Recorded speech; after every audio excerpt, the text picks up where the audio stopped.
सत्य समाचार तटस्थ समाचार समाज बदल्ने हाम्रो अभियान। नमस्कार, यो हो टाइम समाचार। म वीरेन्द्र रमन। सुरु गरौँ प्रदेश सरकारले सञ्चालन गरेको आन्दोलन स्थगित सम्बन्धी प्रसङ्गबाट। प्रधानमन्त्री शेरबहादुर देउवाले आसन्न निर्वाचनपछि बन्ने गठबन्धन सरकारले प्रहरी समायोजन गर्ने आश्वासन दिएपछि मधेस सरकारले संघीय सरकार विरुद्धको आन्दोलन स्थगित गरेको छ। नेपाल प्रहरीका महानिरीक्षक धीरज प्रताप सिंह जनकपुर आएकै दिन मंगलबार प्रदेश सरकारले आन्दोलन रोकेको हो। मुख्यमन्त्री लालबाबु राउतसँग महानिरीक्षक सिंहले भेटघाट पनि गर्नुभएको छ। मधेस सरकारले आन्दोलन रोक्ने घोषणा गरेपछि मात्र सिंहले राउतसँग भेटवार्ता गर्नुभएको हो। महानिरीक्षक सिंह प्रदेश स्तरीय अपराध अनुसन्धान समीक्षा गोष्ठीमा सहभागी हुन जनकपुर आउनुभएको हो। सो कार्यक्रममा मधेसका गृह तथा सञ्चार मन्त्री भरत प्रसाद शाह सहभागी हुनुभएको थियो।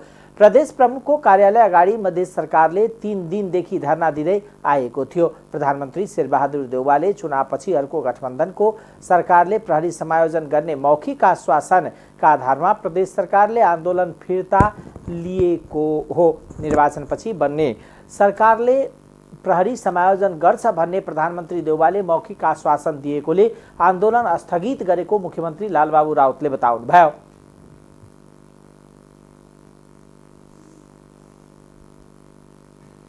माननीय गृहमन्त्री लगायतका मन्त्रीहरू इभन प्रधानमन्त्रीज्यूको पनि यसमा गम्भीर ध्यान आकर्षण भएको हामी हेरेको छौँ।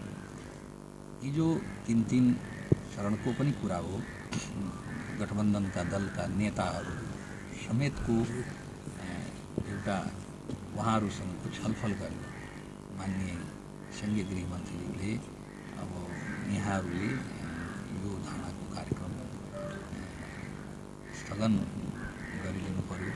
हाम्रो गम्भीर ध्यान आकर्षित भएको छ। हामी यसमा गम्भीर छौँ। हामी पहिले पनि हामी एकदमै छिटो गर्ने भनेर गरेका थियौँ प्रतिबद्धता, तर हुन सकेन। हामी गर्छौँ भनेर उहाँले चाहिँ हिजो बिहान विजनको सवाल छ, त्यो माग तपाईँहरूको पुरा हुन्छ। तपाईँहरू अब सरकारकै संघीय सरकार प्रमुखको नाताले प्रधानमन्त्रीको रिक्वेस्ट गरिरहेको, अनुरोध गरिरहेको छौँ भनेर उहाँहरूले भनेपछि हामीले पनि छलफल माननीय मन्त्री माननीय मलाई लाग्छ प्रदेश प्रमुखज्यूसँग पनि बिहान हामी छलफल गऱ्यौँ र मलाई लाग्छ कि माननीय प्रदेश प्रमुखज्यू पनि अब माथि कुरा गर्नुभएछ। अब हामी आजको मितिले फेरि पनि यो स्थगनको कार्यक्रम छ, उहाँहरूले जानकारी गराउँ। हामी यसमा गम्भीर छौँ कि हामी यो प्रदेश प्रहरी समायोजन नहुनेभित्र सबै प्रक्रियाहरू कुन प्रदेशलाई कति सङ्ख्यामा कुन दर्जाका कति प्रहरी चाहिन्छ त्यो पनि गृह कार्य भइसकेको छ र त्यो पाइपलाइनमा छ। के अरे क्याबिनेटको पाइपलाइनमा छ। त्यो क्लिक गर्ने बित्तिकै मलाई लाग्छ कि छिटोभन्दा छिटो हुन सक्छ। मुख्यमन्त्रीजी, तपाईँहरूले जुन प्रहरी ऐन बनाउनु भयो नि, त्यो प्रहरी ऐन संविधानदेखि लिएर सङ्घीय प्रहरी ऐन सम्पूर्णसँग बाझिएको अवस्था छ। त्यो अवस्थामा यो त कार्यान्वयन हुँदैन, फेरि रिराइट गर्नुपर्ने अवस्था छ। अनि त्यस्तो गर्नको लागि तपाईँहरूले किन 4 वर्षसम्म 5औं वर्ष हो तपाईँहरूले पटक पटक सङ्घीय सरकारसँग यो जुहारी गरेर यो विकासको लागि अवरोध गर्नुभयो जस्तो भन्छ के जनताले। त्यो पनि तपाईँहरूले धरनाको कमेन्टमा आइरहेको कुरा हेर्नुभयो होला, किन गर्नुभयो यस्तो? एउटा कुरा के छ भने कमेन्ट त जेमा पनि गर्न सकिन्छ, त्यसमा हामी जान चाहन्न। तर तपाईँले जानकारी गराउँ, मलाई लाग्छ कि हामी प्रदेश प्रहरी ऐन ल्याउँदाखेरि अब संविधानसँग कुनै पनि नबाझ्ने गरी नै ल्याइएको छ। अब यो के रहेछ भने किन छैन भन्दाखेरि तपाईँ कुन दर्जासम्मको प्रहरी चाहिँ यहाँ राख्न सक्ने। हाम्रो त के थियो भने कन्सेप्ट थियो भने सङ्घमा डिजिपी हुनुपर्ने र प्रत्येक प्रदेशमा आइजिपी स्तरको प्रहरी हुनुपर्ने। हेर्नु, जस्तो कि तपाईँ सङ्घमा के अरे हामी छिमेकी मुलुक तपाईँमै जाने हेर्ने हो भने त प्रदेशकै कुरा गर्ने हो भने त्यहाँ प्रदेश यो सिभिल प्रहरी के हुन्छ भने प्रदेशकै मातहतको कुरा छ। त्यहाँ एकजना डिजिपी हुन्छ, त्यसका मातहतका 4-5 आइजिपीहरू हुन्छ, त्यो अन्य दर्जाका प्रहरीहरू हुन्छ। र हाम्रो कन्सेप्ट सुरुमा के थियो भने कि हामी प्रहरीलाई यसरी गर्दाखेरि, किनभने यो प्रहरी हाम्रो जुन ड्राफ्ट गर्ने ड्राफ्ट्सम्यानकै भन्ने हो भने त्यो सङ्घीय प्रहरीकै ड्राफ्ट्सम्यानहरू नै हुन्। जस्तो कि तपाईँ सुरेन्द्र शाहजी जुन त्यो बेला एआइजिपी भएर रिटायर हुनुहुन्छ, बालानन्द मलाई लाग्छ कि अब त्यो बेलाको शर्माज्यू जो चाहिँ नेपाली सेनाका अब तपाईँको एउटा प्रवक्ता भएर माथि रिटायर हुनुभयो, उहाँहरूको टिमले नै ड्राफ्ट गरेको र उहाँहरूले त्यसैले मलाई लाग्छ संविधान र सङ्घीय ऐन नबाजिने गर्ने उहाँहरूले ड्राफ्ट गर्नुभएको र उहाँहरूले बनाएको ऐन भएकोले त्यसमा धेरै समस्या चाहिँ मलाई लाग्दैन कि हुन्छ होला। किन प्रदेश प्रमुख हरिशंकर मिश्रले निर्वाचनपछि प्रहरी समायोजन गर्ने सरकारले आफू कहाँ प्रतिबद्धता गरेको धरना स्थलमा भएको पत्रकार सम्मेलनमा जानकारी दिनुभयो। गृह तथा संचार मन्त्री भरत प्रसाद शाहको नेतृत्वमा आन्दोलन सुरु गरिएको थियो। मङ्सिर 4 गते हुने प्रदेश र प्रतिनिधि सभा निर्वाचन भयरहित र निष्पक्ष हुने नेपाल प्रहरीका प्रमुख प्रहरी महानिरीक्षक आईजीपी धीरज प्रताप सिंहले बताउनु भएको छ। मंगलबार जनकपुरमा आयोजना गरिएको प्रदेश स्तरीय अपराध अनुसन्धान समीक्षा गोष्ठीलाई सम्बोधन गर्दै आईजीपी सिंहले भयरहित र निष्पक्ष निर्वाचनको वातावरण बनाउनु नै प्रहरीको एकमात्र उद्देश्य रहेको बताउनुभयो। उहाँले अपराध अनुसन्धानको सवालमा अनुसन्धान गर्ने, अभियोजन गर्ने र न्याय निरूपण गर्ने बीच कहिलेकाहीँ एक अर्कालाई आक्षेप लगाउने काम हुने गरेको भन्दै तिनै निकाय बीचको समन्वय राम्रो हुनुपर्ने बताउनुभयो। अपराध अनुसन्धानलाई सहज बनाउन नै यो गोष्ठीको आयोजना गरिएको आईजीपी सिंहले बताउनुभयो। अहिले धेरै अपराध प्रविधिसँग जोडिएर हुन थालेको भन्दै उहाँले प्रदेश स्तरमा साइबर सम्बन्धी उजुरी दर्ता गर्ने व्यवस्था मिलाउन प्रदेशका गृह तथा संचार मन्त्रीसँग आग्रह गर्नुभयो। रौतहटमा छुट्टा छुट्टै घटनामा 2 जनाको मृत्यु भएको छ। रौतहटको गरुडा नगरपालिका 9 बस्ने नरेश दासको 20 वर्षीय छोरा विश्वनाथ दासको नहरमा नुहाउने क्रममा डुबेर मृत्यु भएको हो। मृतक दासको नुहाउने क्रममा पानीमा डुबेर घटनास्थलमै मृत्यु भएको इलाका प्रहरी कार्यालय गरुडाका प्रमुख डीएसपी वरुण सिंहले जानकारी दिनुभयो। उहाँले सब पोस्टमार्टम का लागि जिल्ला अस्पताल गौर पठाइएको छ। त्यसैगरी करेन्ट लागेर 1 जनाको मृत्यु भएको छ। गरुडा नगरपालिका 1 जयनगर बस्ने 57 वर्षीय रामप्रसाद यादवको करेन्ट लागेर मृत्यु भएको जिल्ला प्रहरी कार्यालय रौतहटले जनाएको छ। आफ्नै खेतमा घुम्न गएको यादवको विद्युत पोल ढलेको तारमा करेन्ट लागेर घटनास्थलमै मृत्यु भएको प्रहरीले जनाएको छ। स्रोत नखुलेको 36 लाख नेपाली रुपैयाँ र सुनका गहना सहित सर्लाहीबाट 2 जना पक्राउ परेका छन्। डोटीको शिखर नगरपालिका 7 घर भई काठमाडौँको कपन 10 बस्ने 30 वर्षीय हर्क बहादुर कठायत र भक्तपुरको चाङ्गो नारायण नगरपालिका 2 दुबाकोट बस्ने 31 वर्षीय विशाल खत्री पक्राउ परेको जिल्ला प्रहरी कार्यालय सर्लाहीले जनाएको छ। सोमबार साँझ सर्लाहीको बरहथवा नगरपालिका 11 हिरापुर ब्यारेज स्थित नयाँ रोडमा हिरापुरतर्फ जाँदै गरेको प्रदेश 02-033 प 7750 नम्बरको मोटरसाइकललाई चेक जाँच गर्ने क्रममा 2 जना सवार मोटरसाइकलमा रहेको लेदरको झोलाबाट 36 लाख रुपियाँ र 19,58,000 रुपियाँ बराबरको सुनको गहनाहरू बरामद गरेको सर्लाहीका प्रहरी प्रवक्ता डीएसपी विजय यादवले जानकारी दिनुभयो। बरामद भएको रुपैयाँ र सुनको गहना आवश्यक कारबाहीका लागि सर्लाही भन्सार कार्यालय मलङ्गवामा पठाइएको सर्लाही प्रहरीले जनाएका छन्। सिरहममा एम्बुलेन्सबाट 90 किलो गाँजा बरामद भएको छ। गाँजा बरामद भएपछि एम्बुलेन्स चालकलाई प्रहरीले नियन्त्रणमा लिएको हो। पूर्व पश्चिम राजमार्ग अन्तर्गत लाहान नगरपालिका 1 मा को 1 च 75577 नम्बरको एम्बुलेन्सबाट गाँजा बरामद भएको जिल्ला प्रहरी कार्यालय सिराहाका प्रहरी निरीक्षक रामचन्द्र शाहले जानकारी दिनुभयो। सोमबार राति सवारी साधन जाँच गर्ने क्रममा एम्बुलेन्सबाट 90 किलो गाँजा बरामद भएको उहाँले बताउनुभयो। एम्बुलेन्सको पछाडि बिरामी राख्ने भागमा 5 वटा बोरामा प्याक गरेर राखिएको अवस्थामा गाँजा र 28,000 रुपैयाँ नगद बरामद भएको उहाँले भनाइ छ। गाँजा बरामद भएपछि एम्बुलेन्स चालक सिराहाको धनगढी माई नगरपालिका 9 बस्ने 29 वर्षीय सरोज लामालाई प्रहरीले नियन्त्रणमा लिएको छ। यसबारे थप अनुसन्धान भइरहेको इलाका प्रहरी कार्यालय लाहानले जनाएको छ। किसानहरूको लागि आएको गहुँ चोरी गर्दै गरेको अवस्थामा सप्तरीको छिनमस्ता गाउँपालिकाका कर्मचारी समातिएका छन्। छिनमस्ता गाउँपालिका 6 चाबखारी स्थित रहेको कृषि शाखामा लुकाएर राखिएको गहुँ शाखामा कार्यरत कर्मचारी भुवनेश्वर महतो चोरी गर्दै गर्दा रङ्गे हात पक्राउ परेका हुन्। महतोले बिना प्रक्रिया गैराती करिब 9 बजे गाडी गहुँ लोड गरिरहँदा स्थानीयले गाउँपालिकाका अध्यक्ष, उपाध्यक्ष, वार्ड अध्यक्ष सहित प्रहरीलाई जानकारी गराए लगत्तै घटनास्थल पुगेका जनप्रतिनिधि सहित प्रहरी टोलीले चोरी शैलीमा लोड गर्दै गरेको गहुँ गाडीसहित चोरीमा संलग्न 4 जनालाई पक्राउ गरिएको छ। करिब 100 बोरा गहुँको बोरासहित पक्राउ गरिएको चोरीका मुख्य आरोपी भुवनेश्वर महतोसहित 4 जनालाई इलाका प्रहरी कार्यालय सखरामा राति 11 बजे ल्याइएको थियो र यता वडा अध्यक्ष कपिलेश्वर शाहले पक्राउ परेका गहुँ गत वर्ष किसानका लागि वितरण गर्न ल्याइएको थियो, जुन पालिकाबाट गत वर्ष केही बोरा लुटिएको थियो। तर महतोले पुरै गहुँ लुटिएको बेहोरा पालिकालाई जानकारी दिएका थिए। उक्त गहुँ महतो र पूर्व जनप्रतिनिधिकै सेटिङमा कृषि शाखामा ताला बन्द गरेर राखिएको र मौका छोपी समय समयमा महतोले चोरी गर्दै आइरहेको स्थानीयले बताएका छन्। बोरामा 85 थान सालको चिरान काठ बरामद भए 12मा 85 थान सालको चिरान काठ बरामद भएको छ।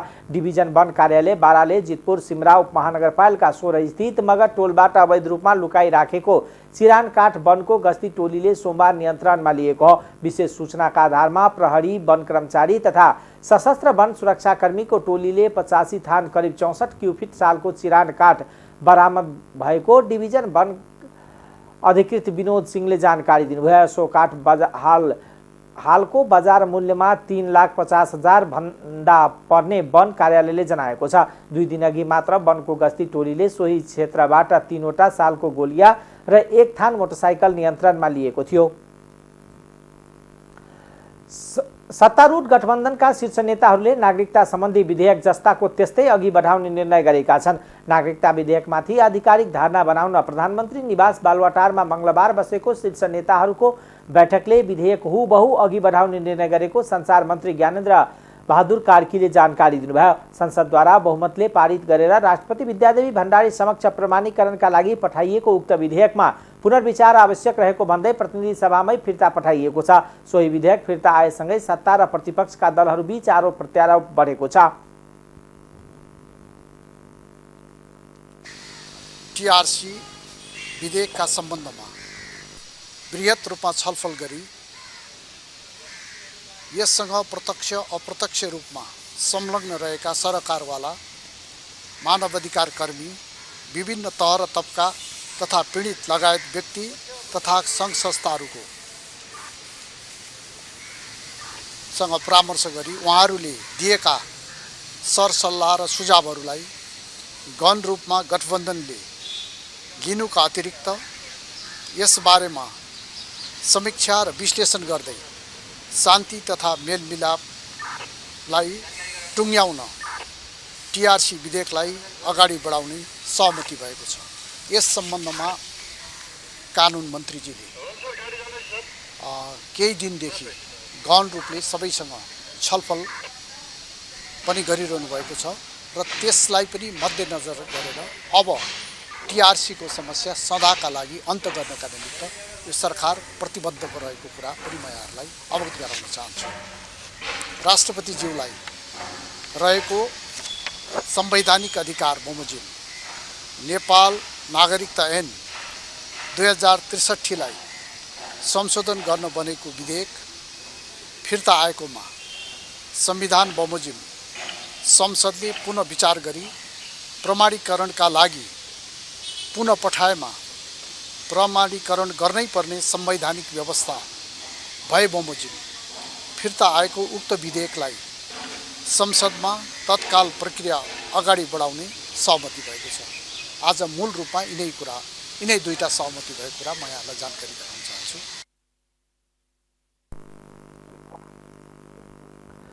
प्रमुख प्रतिपक्षी दल नेकपा एमाले राष्ट्रपतिले नागरिकता सम्बन्धी विधेयक फिर्ता गरेसँगै राष्ट्रिय सहमति आवश्यक रहेको बताएको छ। प्रतिनिधि सभाका सभामुख अग्निप्रसाद सापकोटाले साउन 15 गते प्रमाणीकरण गरेर पठाइएको 2 सातापछि राष्ट्रपति भण्डारीले सोही विधेयक सोमबार प्रतिनिधि सभामै फिर्ता पठाउनु भएको थियो।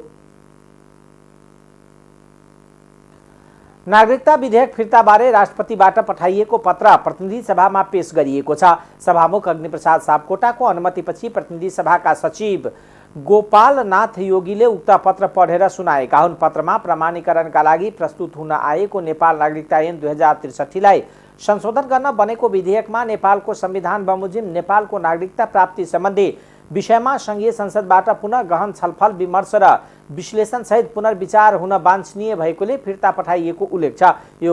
सचिव योगीले प्रतिनिधि सभाको विक्रम सम्वत 2079 साउन 6 गतेको दिन बसेको बैठकबाट समेत पारित भई सम्माननीय सभामुख ज्यूबाट प्रमाणित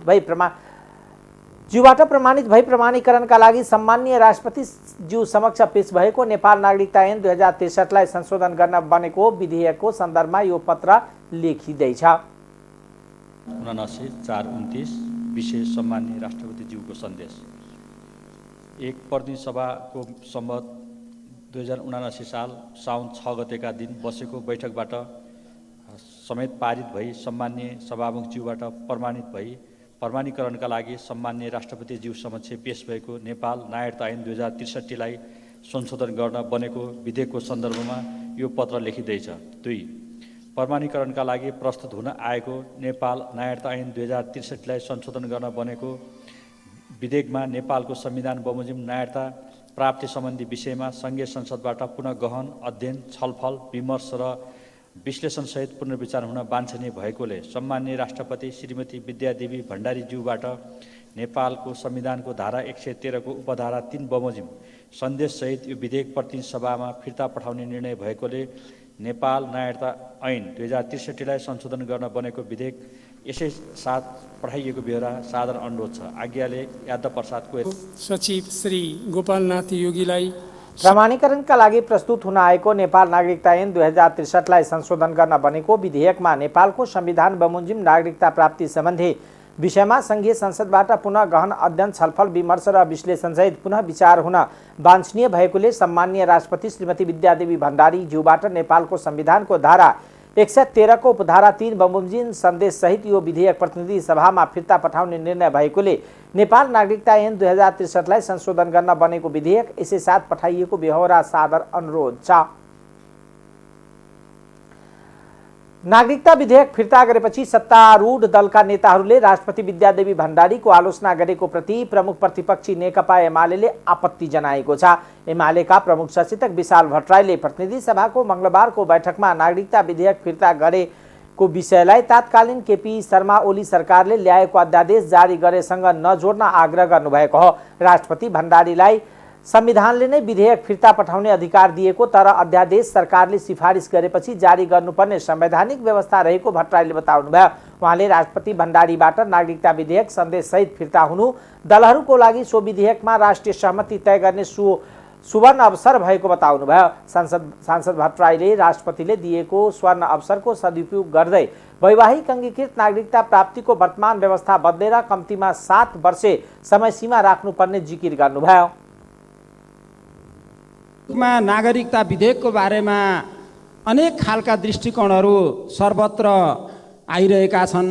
यस्तो बेलामा सम्माननीय राष्ट्रपतिज्यूलाई विवादमा पार्ने गरी खास गरी उहाँको राष्ट्रपति हुनु पूर्वको उहाँको पार्टीको सम्बद्धतालाई उल्लेख गरेर नेकपा एमालेको सरकार भएका बेला उहाँले अध्यादेशहरू खुरुक्कै पास गरेर पठाउनुहुन्थ्यो तर अहिले चाहिँ उहाँले यो विधेयकलाई रोक्ने काम गर्नुभयो, पुनर्विचार गर्ने काम गर्नुभयो भन्ने हिसाबले यहाँ चर्चा भएको छ। नागरिकले एउटा स्वतः प्राप्त गर्नुपर्ने सामान्य एउटा चाहिँ राज्यबाट प्राप्त गर्नुपर्ने सुविधा हो। त्यसलाई सिङ्गो मुलुकमा जनतालाई विभाजित गरेर त्यसलाई सिङ्गो मुलुक र जनतालाई चाहिँ दुईटा कितामा विभाजित गरेर छलफल र चर्चा गरिने कुरा यसै पनि मुलुकको हितका लागि वाञ्छनीय हुँदैन थियो। सम्माननीय राष्ट्रपतिज्यूले यसलाई पुनर्विचारका लागि फिर्ता पठाइसकेपछि अध्यादेशसँग जोडेर उहाँलाई जसरी हेर्ने गरिएको छ, संविधानको धारा 114 मा अध्यादेश सम्बन्धी हामीले व्यवस्था गरेका छौँ। सभामुख महोदय 114 मा कहीँ पनि राष्ट्रपतिले अध्यादेशमा पुनर्विचार गर्ने व्यवस्था उल्लेख भएकै छैन। हामी विधेयक र अध्यादेशलाई किन एक ठाउँ बनाएर मिसमास गर्न चाहन्छौँ र विवादित पार्न चाहन्छौँ? राष्ट्रपति हाम्रो संस्था हो। गणतन्त्र आइसकेपछिको एउटा प्रतीकात्मक रूपमा राष्ट्राध्यक्ष राष्ट्र प्रमुख एउटा हाम्रो राष्ट्रको गरिमा पनि हो। त्यो ठाउँलाई त्यो संस्थालाई विवादित गर्ने काम अनेक हिसाबले बारम्बार भइरहेको छ। अध्यादेशलाई पुनर्विचार गर्ने कुनै व्यवस्था संविधानमा नभएपछि राष्ट्रपतिले गर्ने कुरै थिएन। एउटा सन्दर्भ उल्लेख गर्न चाहन्छु। राजनीतिक दल सम्बन्धी ऐन कुनै बेला अध्यादेश मार्फत आउँदाखेरि राष्ट्रपतिज्यूले रोक्नु भएन। हामीलाई आशा थियो त्यो अध्यादेश आउँदैन भन्ने हामीले सोचेका थियौँ, किनभने केपी ओली प्रधानमन्त्री भएका बेला 40% व्यवस्था आउँदा यही संसदमा माननीयहरूले उठेर मुलुकै सिद्धियो, संविधानै सिद्धियो जस्तो गर्नुभएको थियो।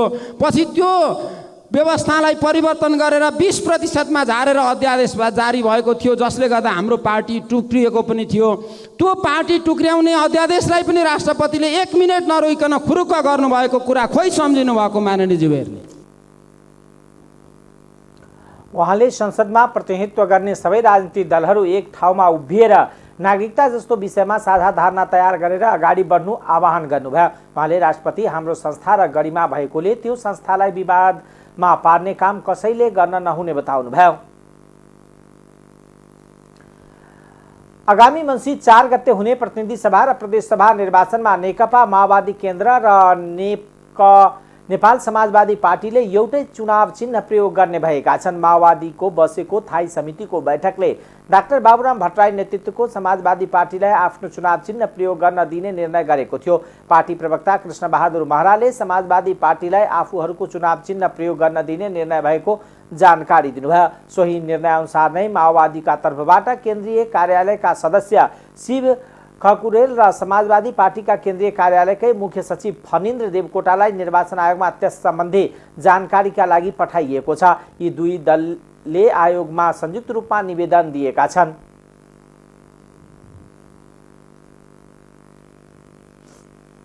आज वास्तवमा दुईजना कमरेडहरू, खास गरेर दुईटा पार्टीका राष्ट्रिय एकता अभियानका संयोजक वामदेव गौतम कमरेड र बाबुराम कमरेड, अर्को पार्टीको बाबुराम कमरेडले हाम्रो नेकपा माओवादी केन्द्रको चुनाव चिन्हबाट आगामी संसद चुनावमा लड्ने विचार व्यक्त गर्नुभयो। त्यसलाई हामीले स्वागत गर्छौँ र हामी उहाँहरू दुवैजनालाई, उहाँहरूका पार्टीका अरू सदस्यहरूलाई पनि नेकपा माओवादी केन्द्रको चुनाव चिन्ह हँसिया हतौडामा चुनाव लड्नको निमित्त हामीले उहाँहरूलाई स्वीकृति गऱ्यौँ। एउटा निर्णय त्यही हो। बाँकी केही शर्तहरू छन् उहाँहरूले राखेका। ती शर्तको विषयमा अझ उहाँहरूसँग छलफल गर्ने, फेरि त्यति मात्रै होइन, गठबन्धन छ, गठबन्धनभित्र पनि छलफल गरेर टुङ्गो लाउने कुरा भएको छ। यति मात्रै, बाँकी कुरा। यस आधारमा अब माओवादीको चुनाव निर्वाचन चिन्ह हँसिया हतौडा प्रयोग हुनेछ। यस्तो राष्ट्रिय सभा सदस्य वामदेव गौतमको नेतृत्वको नेकपा एकता अभियानले पनि माओवादीकै निर्वाचन चिन्ह प्रयोग गर्नेछ। सत्ता साझेदार दल नेकपा माओवादी केन्द्रका अध्यक्ष पुष्पकमल दाहाल प्रचण्डले पार्टी एकता संयोजन समिति बन्ने बताउनु भएको छ। पेरिस डाँडा स्थित पार्टी केन्द्रीय कार्यालयमा सञ्चारकर्मीसँग कुराकानी गर्नुहुँदै उहाँले नेकपा एकीकृत समाजवादीसँग सो समिति बनाउने विषयमा कुरा भइसकेको जानकारी दिनुभयो। डाक्टर बाबुराम भट्टराई नेतृत्वको नेकपा समाजवादी पार्टी एउटै चुनाव चिन्हबाट मङ्सिर 4 गते हुने संघीय निर्वाचनमा प्रतिस्पर्धा गर्ने बताउनु हुँदै अध्यक्ष दाहालले भट्टराई नेतृत्वको पार्टी गठबन्धनभित्रै रहेको बताउनु भएको हो। यसको आधिकारिकता जनता समाजवादी पार्टीका अध्यक्ष उपेन्द्र यादवसँग रहेको भन्नुहुँदै उहाँले यसबारेमा प्रधानमन्त्री एवं नेपाली काङ्ग्रेसका सभापति शेरबहादुर देउवा र एकीकृत समाजवादीका अध्यक्ष माधव कुमार नेपालसँग पनि सल्लाह गरिने बनाइराख्नुभयो। उहाँले आगामी संघीय निर्वाचनपछि एउटै केन्द्र बनाउने समझदारी भएको उल्लेख गर्नुभयो। समाजवादी पार्टी बीच आगामी प्रतिनिधि सभा र प्रदेश सभाको निर्वाचन एउटै निर्वाचन चिन्ह नेकपा माओवादी केन्द्रको गोलाकारभित्रको हँसिया हतौडा लिएर संयुक्त रूपमा लड्ने हाम्रो सहमति भएको छ र त्यही अनुसार निर्वाचन आयोगमा हामीले आवेदन दिएका छौँ। यो तत्कालको निम्ति त एउटा चुनावी प्रयोजनको निम्ति मात्रै हो, तर हाम्रो लक्ष्य चाहिँ नेपालमा जुन ढङ्गको अग्रगामी परिवर्तनका एजेन्डाहरू बाँकी छन् त्यसलाई पुरा गर्नको निम्ति हामी सबैले एक्लै एक्लै भन्दा पनि मिलेर र नयाँ ढङ्गले नयाँ आधारमा एकताबद्ध भएर जानु अहिलेको ऐतिहासिक आवश्यकता भएको हुनाले त्यो दिशातिर पनि उन्मुख हुने हिसाबले हामीले यसलाई लिएका छौँ। तत्काल चाहिँ हामी दुईटा पार्टीहरूको बिचमा चुनावी तालमेल गरेर अगाडि बढ्छौँ र हाम्रो लक्ष्य चाहिँ आगामी दिनमा एउटा बृहत राजनीतिक अग्रगामी शक्तिहरूको ध्रुवीकरण गरेर देशलाई विकास सुशासन समृद्धिको दिशामा लिएर जाने हाम्रो सङ्कल्प छ। मुख्य कुरा त्यो राजनीतिक समझदारी र आपसी विश्वास हो। त्यो भइसकेपछि अरू कुराहरू गर्नु हुन्छन्, हामी मिलाएर जान सक्छौँ भन्ने हामीले विश्वास छ। भित्र रहेर नै हामीले चाहिँ तालमेल गर्छौँ। आधिकारिकता उपेन्द्र यादवजीसँग छ, उहाँसँग नि कुरा गर्ने, माधव नेपालजीसँग नि कुरा गर्ने, शेरबहादुरजीसँग नि कुरा गर्ने भन्नुभएको छ। त्यसो भएपछि सम्भवतः हामी सबै मिलेरै सल्लाहले लैजान्छौँ। अब तपाईँले भने जस्तै र सँगै अब अहिले वामपन्थी आन्दोलनमा, कम्युनिस्ट आन्दोलनमा पनि बाबुरामजी र प्रचण्डसँगै उभिने कुराको धेरै ठुलो अर्थ र महत्त्व छ। हामी उभियौँ, अब कसैले रोकेर रोकिँदैन, त्यो ठुलो कुरा हो भनेर म भन्न चाहन्छु। यद्यपि आज नै पार्टी एकता भएको त होइन, चुनाव पछाडि हामी एउटै केन्द्र बनाउने भन्ने समझदारीमा गएका छौँ। अहिले अब चुनाव चिन्ह, घोषणापत्र, उम्मेदवार सबै साझा हुने भएपछि हामी एक ठाउँमा उभियौँ। यसको नेपालको राजनीतिमा, नेपालको यो परिवर्तनलाई संस्थागत गर्ने र विकास गर्ने कुरामा, देशलाई आर्थिक समृद्धिको यात्रातिर लैजाने कुरामा पनि निकै ठुलो महत्त्व छ भन्न चाहन्छु। अर्को कुरामा फेरि साथसाथै यति नै हाम्रो चाहिँ लक्ष्य पनि होइन, हामी अरू पनि वामपन्थीहरूसँग जस्तो माधवजीहरूसँग हामी पार्टी एकता संयोजन समिति बनाउने तयारीमा छौँ। नाम नेपाल कम्युनिस्ट पार्टी नै रहन्छ। अब त्यसमा पछि अहिले चुनाव अगाडि त केही नै हुँदैन, चुनाव पछाडि चाहिँ नाममा चाहिँ केही परिवर्तन नेकपा अनि समाजवादी वा त्यस्तै केही हुन सक्छ। मैले अहिले निर्णय भइ नसकेको हुनाले भन्न सक्दिनँ। नेकपामा त हाम्रो सहमति भइसक्यो। अब अहिले पनि भर्खरै हामीले चाहिँ निर्वाचन आयोगमा यो कुरा दर्ता गराइसकेपछि म, बाबुरामजी, नारायण काजी र महेन्द्र राय यादव सँगै बसेर पनि गम्भीर ढङ्गले स्थितिको जायजा पनि लिइयो र भविष्यसम्म अब हामी मिलेरै जानुपर्छ भन्ने एउटा कमिटमेन्ट भएको हुनाले त्यस्तो हुँदैन। हामीले धेरै ठक्कर खायौँ, धेरै तिता मिठा अनुभव भयो, देशले पनि अलि दुःख पायो। हामी मिल्दा देशले र जनताले पनि केही न केही राहत पाउने स्थिति बनाउन सकिन्छ र समृद्धिको यात्रा पनि नयाँ ढङ्गले सुरु गर्न सकिन्छ भन्ने भएको हुनाले ठेस लागेपछि बुद्धि बढ्छ भने जस्तै हामी सबैलाई ठेस लाग्यो, बुद्धि बढेको छ। अब त्यस्तो हुँदैन, नयाँ ज्ञान प्राप्त लागिरहेको छ। जीवासन एउटै।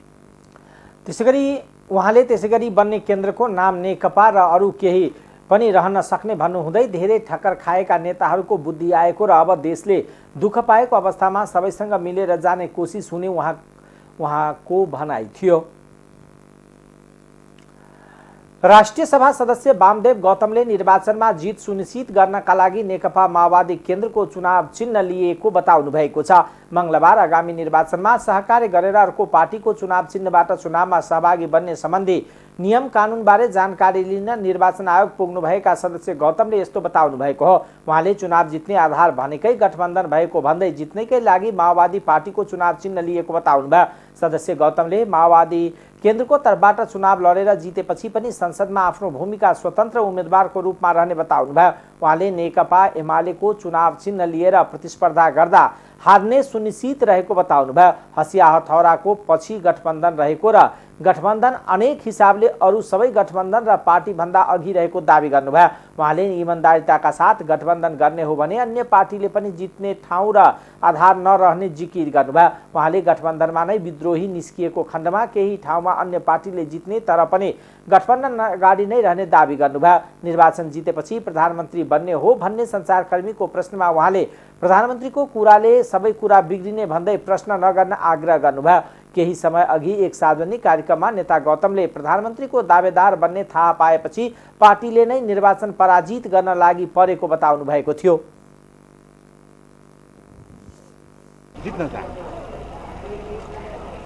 सूर्य चिन्ह लिएर गए पनि म हाल्दिनँ। त्यसो भएर यो जित्नको निम्ति म अनि यो हसिया हथौडाबाट जित्ने आधार के देख्नु भएको छ? अब बर्दियाबाट गर्नुहुन्छ कि त्यहाँ गठबन्धन हसिया हथौडाको पछि गठबन्धन छ। गठबन्धन अनेक हिसाबले अरू सबै गठबन्धन अरू सबै पार्टीभन्दा अगाडि छ।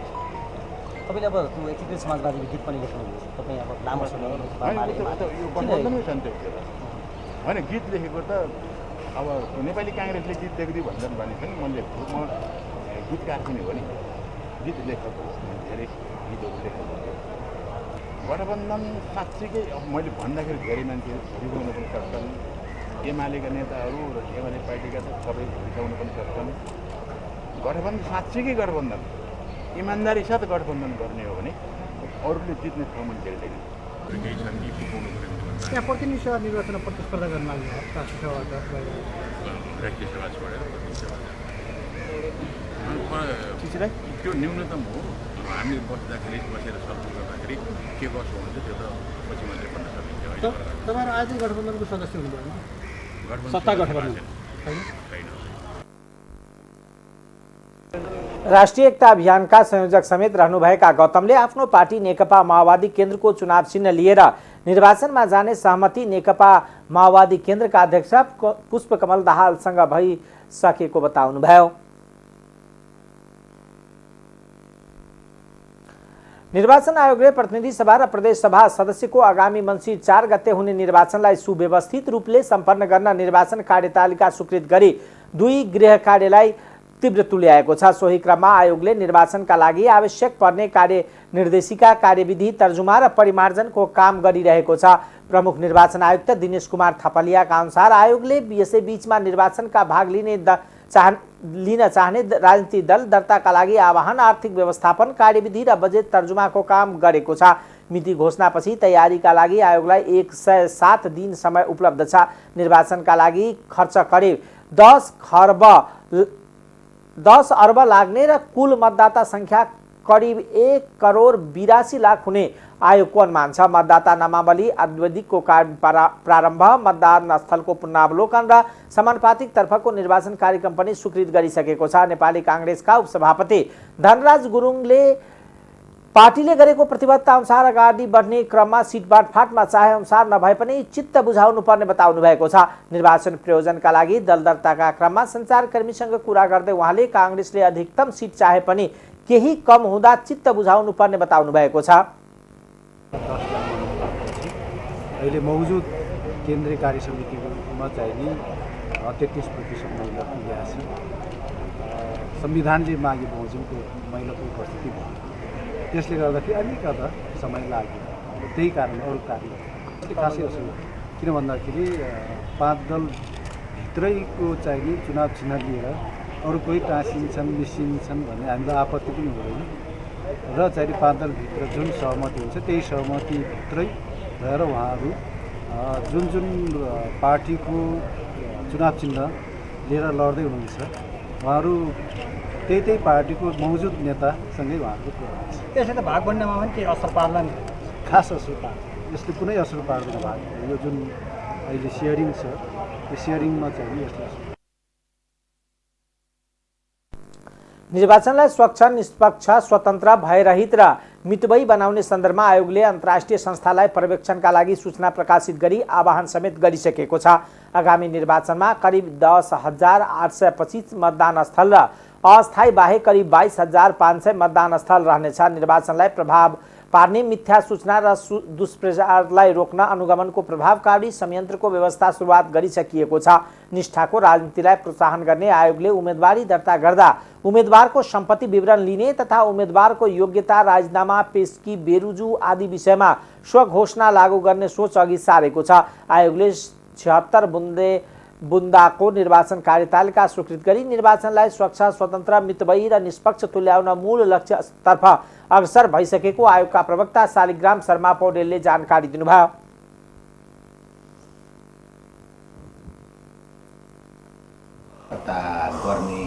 गर्नका लागि निवेदन दिनुभएको छ। आजको दर्ता चाहिँ होइन, उहाँहरू अहिले दर्ता हुनुभएको होइन, निवेदन दिनुभएको र अब यो प्राप्त 76 प्लस अब बेलुकासम्म कति हुन्छन् यी सबैलाई भोलिदेखि सचिवालयले पहिला त्यसलाई सबै जाँच परख गर्ने, हेर्ने कानुन बमोजिम छन् कि छैनन्, प्राप्त गर्नुपर्ने सबै कागजात छ कि छैन, यो सबै कुराहरू हेरेर अनि ती सबै दलहरूलाई दर्ताका लागि अनि आयोगमा पेश गर्छ र आयोगले निर्णय गरेपछि अनि कानुन सम्मत आयोगले ठहर गरेको खण्डमा आगामी निर्वाचन प्रयोजनका लागि ती दलहरू दर्ता हुन्छन्। जस्तै एकल चुनाव चिन्ह लिएर लड्न पाउने व्यवस्था पनि गरेको थियो होइन, त्यसमा चाहिँ के छ, कतिले गरेको छ? यो राजनीतिक दल सम्बन्धी ऐन 2073 को धारा 49ले दिएको मा भएको व्यवस्था हो। संयुक्त भएर एउटा निर्वाचन चिन्हबाट र अर्को 2वटा ग्रुप 3-3वटा दलले एउटा चिन्ह लिएर निर्वाचनमा लड्ने गरी दर्ता भएको छ र यसमा यदि कुनै 2टा दल जस्तो त्यहाँ अहिले भएकोमा 2टा दल नेपाल कम्युनिस्ट पार्टी माओवादी र नेपाल समाजवादी पार्टी यो 2टा दलहरू अलरेडी हिजो अस्ति दर्ता पनि भइसकेका थिए र आज संयुक्त रूपमा पनि दर्ता हुनुभएको छ। त्यसो भए हुनाले आयोगले निर्णय गर्दाखेरि उहाँहरूको यो पछिल्लो दर्तालाई कायम गर्ने गरी गर्छ। त्यसो भएपछि अब यो उहाँहरूको काउन्ट 3टा थियो भने अब एउटा हुन्छ, 2टा घट्छ। त्यसो भए हुनाले पनि अहिले ठ्याक्कै अहिले 76 भए तापनि अब के कति हुने भन्ने कुरा आयोगले निर्णय गरेपछि टुङ्गो लाग्छ। र यस्तो निर्वाचन कार्यतालिकामा बजेट अनुमान, राजनीतिक दल दर्ता, स्वीकृति, उम्मेदवार मनोनयन, निर्वाचन अधिकृत खटन पटन, मतदाता नामावली र मतपत्र छपाई, निर्वाचन सामग्री व्यवस्थापन, ढुवानी अनुगमन तथा मतदान र मतगणनासम्मको विषयवस्तु समेटिएको छ। अब आर्थिक समाचार।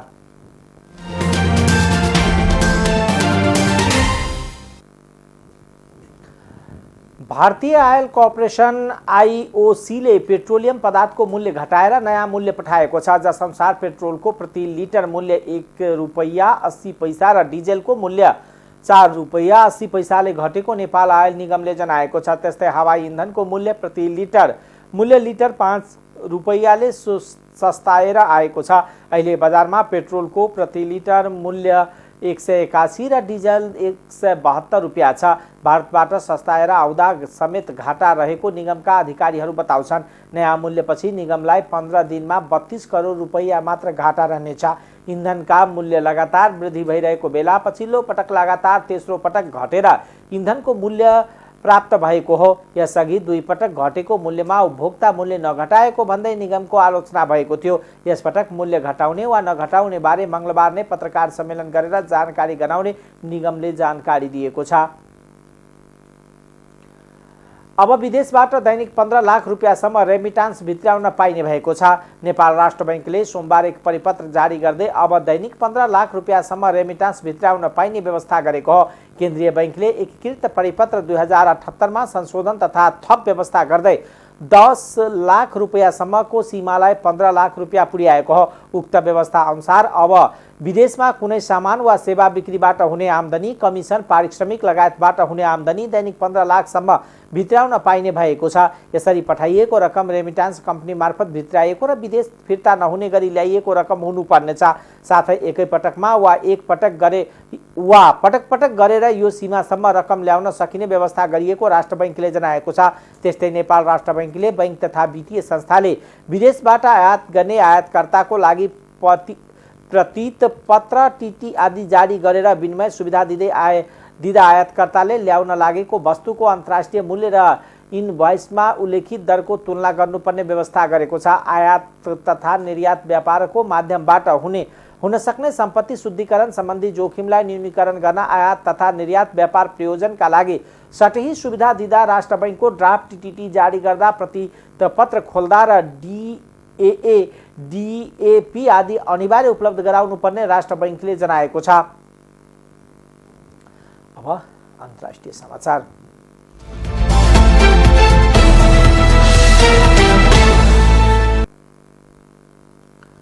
सन् 2021 मा झण्डै 2 करोड फिलिपिन्स नागरिक गरिबी रेखामुनि बाँचिरहेको सोमबार सार्वजनिक गरिएको सरकारी सर्वेक्षणले देखाएको छ। कोभिड-19 महामारीको असरपछि आर्थिक मन्दीका कारण यो अवस्था आएको सर्वेक्षणले भनेको छ। सन् 2021 को पारिवारिक आय व्यय सर्वेक्षणलाई उद्धृत गर्दै फिलिपिन्सका तथ्याङ्क प्राधिकरण PSA ले यो जनसङ्ख्यिक प्रति व्यक्ति आयको आधारभूत खाद्यान्न र गैर खाद्य आवश्यकता पूरा गर्न नसक्ने देखाएको छ। कुल जनसङ्ख्यामा यो अनुपात 18.1 रहेको तथ्याङ्कले बताएको छ। यो आँकडाको लगभग 2 करोड नागरिकको प्रतिनिधित्व गर्दछ। फिलिपिन्समा झन्डै 11 करोड जनसङ्ख्या छ। सर्वेक्षणले 5 जनाको परिवारलाई उनीहरूको आधारभूत खाद्य आवश्यकताहरू पूरा गर्न प्रति महिना कम्तीमा 8,379 पेसो लगभग 150 अमेरिकी डलर आवश्यक पर्ने देखाएको छ। म्यानमारका एक अदालतले अपदस्थ नेत्री आङ सान सुकीलाई थप 6 वर्षको जेल सजाय सुनाएको छ। भ्रष्टाचारको 4वटा मुद्दामा दोषी ठहर गर्दै अदालतले नेत्री सुकीलाई 6 वर्षको जेल सजाय सुनाएको भारतीय सञ्चार माध्यम एनडीटीभीले जनाएको छ। सेनाको विशेष अदालतले कालावाङ वनभूमिसँग जोडिएको 3वटा भ्रष्टाचारको मुद्दामा सुकीलाई 3 वर्षको सजाय सुनाएको हो। यसका साथै एक बिल्डिङ प्लान्टसँग जोडिएको मुद्दामा पनि 3 वर्षको सजाय सुनाएको छ। 77 वर्षीय नोबेल पुरस्कार विजेता सुशीलाई यसअघि नै 6वटा मुद्दामा दोषी ठहर गर्दै 11 वर्षको जेल सजाय तोकिएको छ। म्यानमारमा सैन्य शासनको कट्टर विरोधी मध्येकी एक सुकीमाथि भ्रष्टाचार तथा चुनावी उल्लङ्घन लगायतका 18वटा अपराधका आरोप लागेको थियो। ती विभिन्न आरोपमा 190 वर्षभन्दा धेरैको सजाय तोकिएको छ। तर सुकीले आफूमाथि लागेको आरोपको खण्डन गर्दै आउनु भएको छ। सन् 2021 को फेब्रुअरी 1 मा सेनाले सत्ता हातमा लिएर सुकीलाई पक्राउ गरेको थियो। इरानले सलमान रुसदीमाथि भएको आक्रमणमा आफ्नो संलग्नता नरहेको दाबी गरेको छ। अमेरिकाको न्युयोर्कमा भएको आक्रमणमा संलग्न व्यक्तिसँग आफ्नो कुनै सम्बन्ध नभएको इरानले दाबी गरेको हो। अमेरिकाको न्युयोर्कमा शुक्रबार एउटा कार्यक्रममा छुरा प्रहार भएपछि 75 वर्षीय रुसदीको गम्भीर अवस्थामा उपचार भइरहेको छ। उहाँलाई एक दिन भेन्टिलेटरमा राखिएको थियो। अहिले स्वास्थ्यमा केही सुधार भएको छ। यसअघि अमेरिकी विदेश मन्त्री एन्टोनियो विङ्कलङले रुसदीमाथिको आक्रमण भएपछि इरानले खुसी व्यक्त गरेको आरोप लगाउनु भएको थियो। तर इरानी विदेश मन्त्रालयका प्रवक्ता नसिर कनानीले यो आक्रमणसँग आफ्नो देशको सम्बन्ध भएको दाबीलाई अस्वीकार गर्नुभएको बीबीसीले जनाएको छ। सन् 1988 मा द स्टानिक भर्सेज उपन्यास प्रकाशित भएपछि रुसदी हत्याको धम्की खेप्दै आउनु भएको छ। रुसदीको उपन्यास इस्लाम धर्मको अपमान गरेको निष्कर्षसहित 3 दशक अघि इरानका सर्वोच्च नेताले फतवा अर्थात् धार्मिक आदेश जारी गर्नुभएको थियो। यो फतवा अहिले पनि कायम छ। आक्रमणपछि पक्राउ परेका 24 वर्षीय हादी मतारले घटनामा आफ्नो संलग्नतालाई अस्वीकार गरेका छन्।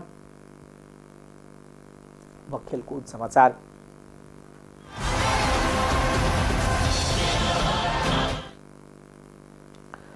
विश्व फुटबल महासंघ फिफाले प्रतिबन्ध लगाएसँगै 6ठौं संस्करणको साफ महिला च्याम्पियनशिप फुटबलमा साबिक विजेता भारत नहुने भएको छ। महिला साफ भदौ 29 देखि असोज 3 सम्म काठमाडौँमा हुँदैछ। फिफाले 2 महिना अघि पाकिस्तानमाथिको प्रतिबन्ध फुकुवा गरेसँगै लामो समयपछि साफका 7 टिमको सहभागिता प्रतियोगितामा हुन लागेको थियो। सन् 2010 देखि सुरु भएको महिला क्षेत्रीय प्रतियोगिता अहिलेसम्म भारत बाहेक अन्य देशले जित्न सकेका छैनन्। 5 मध्ये 4 पटक फाइनलमा उनले नेपाललाई पराजित गरेको थियो। 2075 चैतमा विराटनगरमा साफ महिला च्याम्पियनशिपको 5औं संस्करण फाइनलमा भारतले नेपाललाई 3-1 गोलले हराउँदै उपाधि जितेको थियो। अल इन्डिया फुटबल फेडरेसनमा राजनीतिक हस्तक्षेप भएपछि फिफाले प्रतिबन्ध लगाएको हो। यो सँगै भारतले आगामी अक्टोबरमा आयोजना गर्न लागेको U17 महिला विश्वकप फुटबल पनि अर्को देशमा सारिने निश्चित भएको छ। टाइम्स समाचार अहिलेको लागि यति नै। हेर्दै गर्नुहोला टाइम्स टेलिभिजन। नमस्कार।